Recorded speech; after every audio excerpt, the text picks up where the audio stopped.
ایک شاعر نے بڑا خوب کہا، اس بوستان دہر میں جتنے بھی پھول ہیں، اس بوستان دہر میں جتنے بھی پھول ہیں، وہ دراصل بطول کے پاؤں کی دھول ہے۔ اس بوستان دہر میں جتنے بھی پھول ہیں، وہ دراصل بطول کے پاؤں کی دھول ہے۔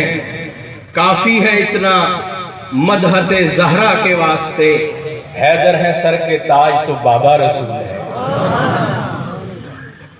یہ صرف اہل بیت کے لیے ہوگا۔ سرکار دو عالم صلی اللہ علیہ وسلم فرمایا کہ میرے اہل بیت کی مثال کشتی نوح کی ہے، جو اس میں چڑھ گیا وہ پار ہو گیا۔ تو اہل بیت اطہار سلام اللہ علیہم رضوان اللہ علیہم اجمعین، ان کی محبت کے بغیر ایمان کامل نہیں ہو سکتا، نہیں ہو سکتا۔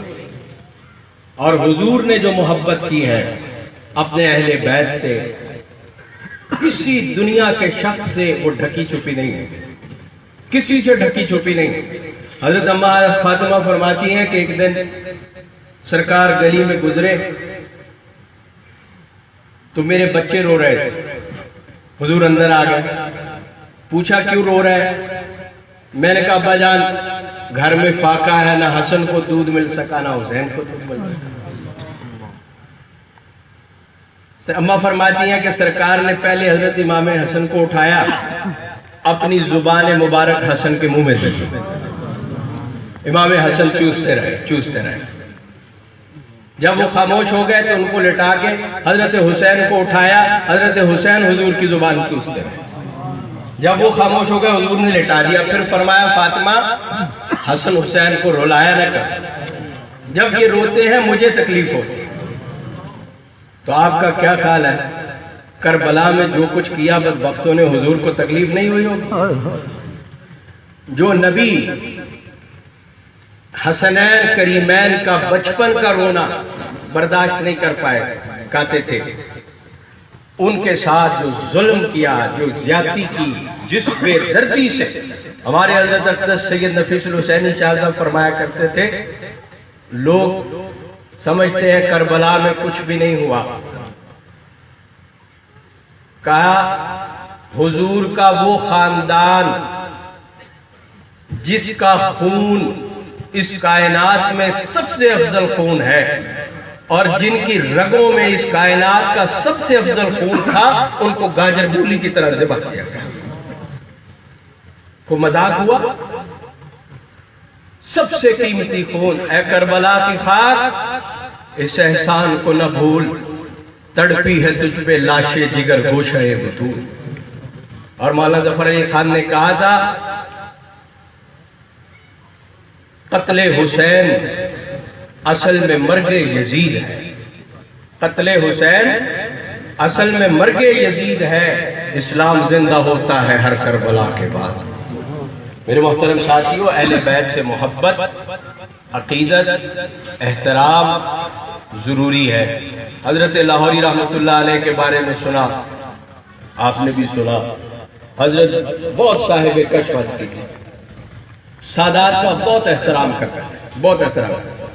ایک شخص آیا، لوگ ایسے بھی آ جاتے ہیں کہ میں سید ہوں، حضرت نے بڑا اکرام کیا، اس کا اکرام کرنے کے بعد اس کو تانگے تک چھوڑنے گئے۔ واپس آئے تو ساتھیوں نے کہا حضرت ہم تو اس کو جانتے ہیں، تو سید نہیں ہے۔ فرمایا میں تم سے زیادہ جانتا ہوں، لیکن نام جو سرکار کا لے لیا، اس نام کا بھی احترام ضروری ہے۔ حضرت حکیم الامت مولانا شاہ اشرف علی صاحب تھانوی رحمۃ اللہ علیہ، اس امت کے تصوف کے امام، فقہ کے امام، علم و عمل کے امام، امیر شریعت اور اپنے اصولوں کے بڑے پابند تھے۔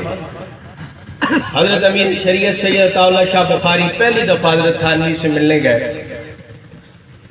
تو پتہ کیا کہ حضرت کو کیا پسند ہے۔ لوگوں نے کہا حضرت صرف ایک مٹھائی کھاتے ہیں اور فلاں دکان کی صرف مٹھائی کھاتے ہیں۔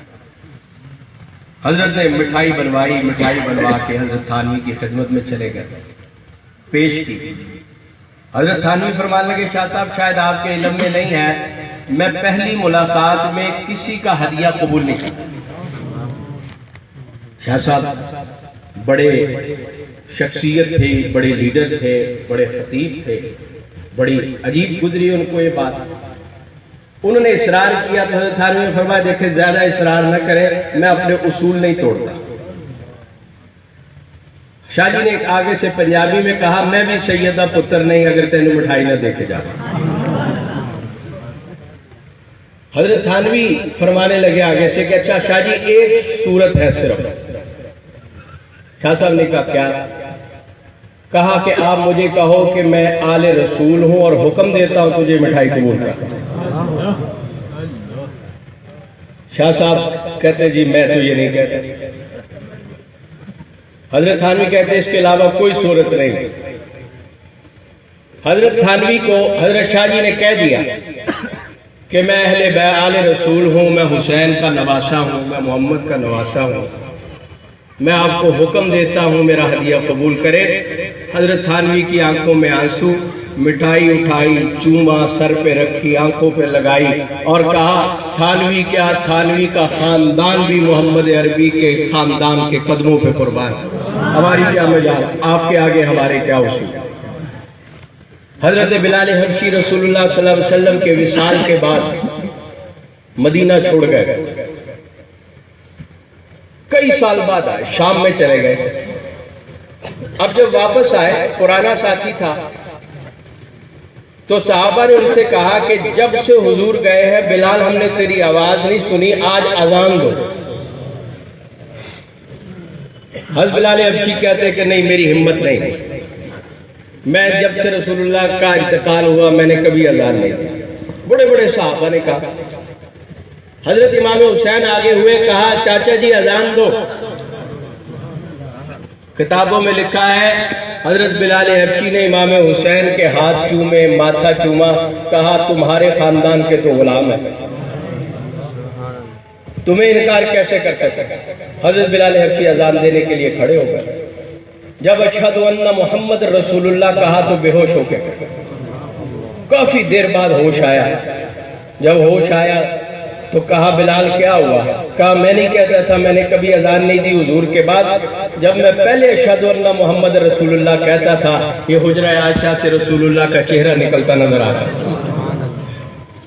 آج جب میں نے اشہد ان محمد رسول اللہ کہا میں نے ہر طرف دیکھا، مجھے حضور کہیں نظر نہیں آیا۔ بہرحال ہمارے بزرگ صحابہ کرام رضوان اللہ مجمعین ان سب کا اہل بیت کے احترام پر اتفاق ہے۔